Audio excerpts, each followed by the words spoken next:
रामकृष्ण हरी मंडळ. आजच्या व्हिडिओमध्ये आपण संत ज्ञानेश्वरांच्या जीवनातील हरिनामाची महती सांगणारा प्रसंग पाहणार आहोत. चला तर मग पाहूया. तत्पूर्वी अशाच प्रकारचे अजून व्हिडिओ पाहण्यासाठी आपल्या चॅनलला नक्की सबस्क्राईब करा. संत ज्ञानेश्वर महाराजांनी परळाशिवाय आपल्या पाठीवर मांडे भाजलेला प्रसंग विसोबांनी पाहिल्यामुळे कर्मठ विसोबांचा अहंकार पार गळून गेला होता. ते संत ज्ञानेश्वरांना शरण गेले. तेव्हा संत ज्ञानेश्वरांनी त्यांना पूर्ण ज्ञानाची दृष्टी दिली. तेव्हाच विसोबांना गुरुचे सामर्थ्य लक्षात आले. शिवाय गुरुकृपेशिवाय आपलं जीवन व्यर्थ आहे हेही त्यांच्या लक्षात आले. संत ज्ञानेश्वरांनी त्यांना हरिभजन करण्याचा उपदेश केला. मुखानं अखंड नामघोष करीत विसोबा गावात आले. घरी जाता जाता त्यांची पावले महादेव भट्टांच्या घराकडे वळली. आता आळंदीमध्ये महादेव भट्ट हे एकमेव व्यक्ती होते जे आपल्या कर्मकांडावरच विश्वास ठेवून होते व त्या गोष्टींचा त्यांना खूप अहंकार होता. महादेव भट्ट ओसरीवर पानाला चुना लावत बसले होते. त्यांच्या पांगळेपणावर कुठलीही औषधी उपयोगी पडत नव्हती. ग्रामवैद्यानं त्यांच्या पुढे हात टेकले होते. त्यामुळे महादेव भट्ट निराश होते. त्यांच्या अपंगत्वामुळे त्यांना सिद्धेश्वराच्या पूजेला देखील जाता येत नव्हते. तसेच श्राद्ध पक्षादी कार्यासाठीही त्यांना घराबाहेर पडता येत नव्हते. त्यांच्या साऱ्या नाड्या चावळल्या गेल्या होत्या, पण तरीही अहंकाराची कास सुटत नव्हती. मुखी हरिनाम घेत विसोबा आपल्या घरी आलेले पाहून त्यांना आश्चर्य वाटले. तुम्हालाही बाधा झाली वाटतं त्या पाखंड्यांची, महादेव भट्ट कटू स्वरात म्हणाले. महादेव भट्ट, हरिनामाची ही गोडी अवीट आहे, एकदा चटक लागली की ती सुटत नाही, विसोबा पंत म्हणाले. विसोबा पंत, त्या पाखंड्यांची भाषा तुमच्या मुखी शोभत नाही. तुम्ही अग्निहोत्री ब्राह्मण आहात. यज्ञ करायचं सोडून हे काय करताय तुम्ही? महादेव भट्ट, यज्ञविधी मी एकटाच करू शकेन, परंतु हरिनामाचा हा यज्ञ सर्वांनी चेतविला तर विश्वशांतीचा एक अलौकिक यज्ञविधी आपल्याला सिद्ध करता येईल, हे आता मला पटलं आहे. यानंतर त्यांनी मुक्ताईने ज्ञानेश्वरांच्या पाठीवर मांडे भाजलेल्या प्रसंगाचे वर्णन केले. तेव्हा महादेव भट्ट म्हणाले, विसोपंत, त्या कार्ट्यांनी जादूटोना करून कुठली तरी भूतप्रेत वश करून घेतली असतील किंवा तुम्हाला तरी दृष्टीभ्रम झाला असेल. निदान तुम्ही तरी या जादूटोना विश्वास ठेवायला नको होता. तुम्हीही फसलात. आता या वैदिक धर्माचं कसं व्हायचं? हरिनामामुळे धर्म बुडायचं कारणच काय? उलट नित्यकर्माला हरिनामाची जोड मिळाली तर वैदिक धर्माचा विकासच होईल.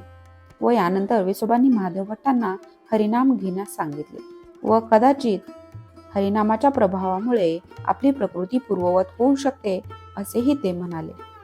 परंतु महादेव भट्टांनी त्यांचं बोलणं ऐकलं नाही व ते मनावर घेतलंही नाही.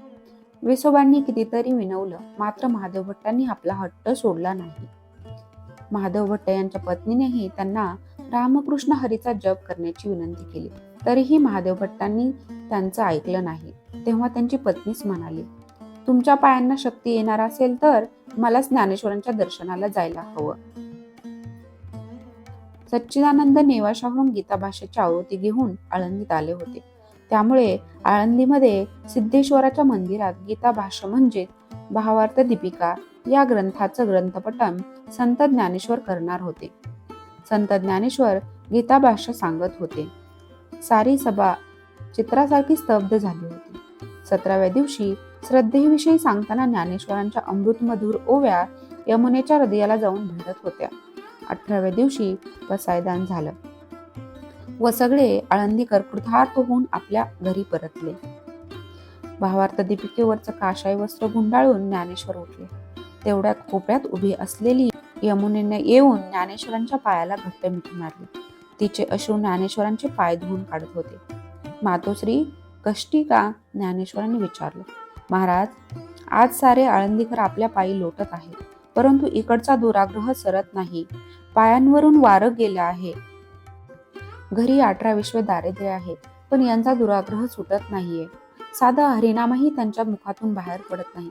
बोलता बोलता यमुनेचा कंठ दाटून आला. मातोश्री, आपली व्यथा मी जाणतो. महादेव भट्ट खरोखर खूपच दुराग्रही आहेत. त्यांच्या या दुराग्रहामुळे त्यांच्यावर अपंगत्वाचा ईश्वरी कोप झालेला आहे. जर ते हरिभजन करून ईश्वराला शरण गेले तर त्यांना पूर्ववत शक्ती येऊ शकते. यमुना म्हणाली, पण हे माझ्या एकटीच्या हातून व्हायचं नाही. तेव्हा ज्ञानेश्वरांनी उद्या मधुकरीसाठी घरी येण्याचे वचन यमुनेला दिले. दुसऱ्या दिवशी संत ज्ञानेश्वर महादेव भट्टांच्या घरी आले. ओम भवती भिक्षां देही. महादेव भट्ट खुरडत आत जाऊ लागले. भूदेव, ज्ञानेश्वर म्हणाले, ए पाखंड्या, चल चालता हो इथून. का आलास इथे? महादेव भट्ट म्हणाले, तुमच्या पायांवर उपचार करायला. तू काय धन्वंतरी आहेस? नाही, मी एक सामान्य मनुष्य आहे. माणसानं माणसाला मदत करावी एवढंच मी जाणतो. तू काय करणार मला मदत?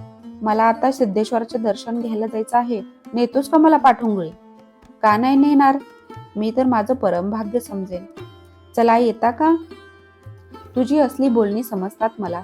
एवढे जादूटोणे करतोस तर पायच बरे कर की माझे. त्यासाठीच तर मी इथं आलो आहे भूदेव. परंतु आधी मला एक वचन द्या. कसलं वचन? महादेव भट्ट म्हणाले, सदैव हरिनाम घेऊन भोवतालच्या जगाला आनंदित करेन असं. ज्ञानेश्वर म्हणाले. ज्ञानेश्वरांनी क्षणभर डोळे मिटले, आपल्या साऱ्या चित्तशक्ती जागृत केल्या व आपला उजवा हात त्यांच्या दोन्ही पायांवर फिरवला व मुखाने हरिनाम घेतलं. रामकृष्ण हरी. महादेव भट्टांच्या अंगावर रोमांच उभे राहिले. आपल्या पायातील चेतना जागृत होत आहेत असा त्यांना भास झाला. ज्ञानेश्वरांनी पुन्हा एकदा हात फिरवला व मुखाने हरिनाम घेतलं. रामकृष्ण हरी. हरिनामाच्या त्या गजरानं महादेव भट्टांच्या साऱ्या तामसी वृत्ती नष्ट झाल्या. सात्विक चेतनेनं त्यांचं सारं अंग फुलून आलं. अभावितपणे ते म्हणाले, रामकृष्ण हरी. ज्ञानेश्वर उठले व महादेव भट्टांच्या खांद्याला हात लावून म्हणाले, उठा भूदेव, आपल्या पायांना काहीही झालेलं नाही. अहंकाराच्या अतिरेकानं आपल्या पायांना मिठी घातली होती, ती हरिनामाच्या हळूवार स्पर्शानं ती मिठी आता सोडविली आहे. उठा व मुखानं हरिनाम घ्या. रामकृष्ण हरी. महादेव भट्टांनी हरिनाम घेतलं व भिंतीला धरून ते उठले. पायातून एक वेदना निघाली. निग्रहाने त्यांनी एक पाऊल पुढे टाकलं व मुखी हरिनाम घेत घेत त्यांनी एक एक पाऊल पुढे टाकायला चालू केलं. रामकृष्ण हरी. जय जय रामकृष्ण हरी. तर मित्रांनो, संत ज्ञानेश्वर म्हणतात, हरिनामावर गाढ श्रद्धा ठेवा. या कलियुगात हरिनाम हा एकच मोक्ष मार्ग माणसाला सहज साध्य आहे. श्रद्धेने श्रीहरीचं स्मरण केलं तर प्रत्यक्ष यम देखील आपले पाश टाकू शकत नाही. तर मित्रांनो, हा व्हिडिओ आपल्याला कसा वाटला हे मला नक्की कमेंट करून सांगा. व्हिडिओ आवडल्यास लाईक, सबस्क्राईब आणि शेअर करायला विसरू नका.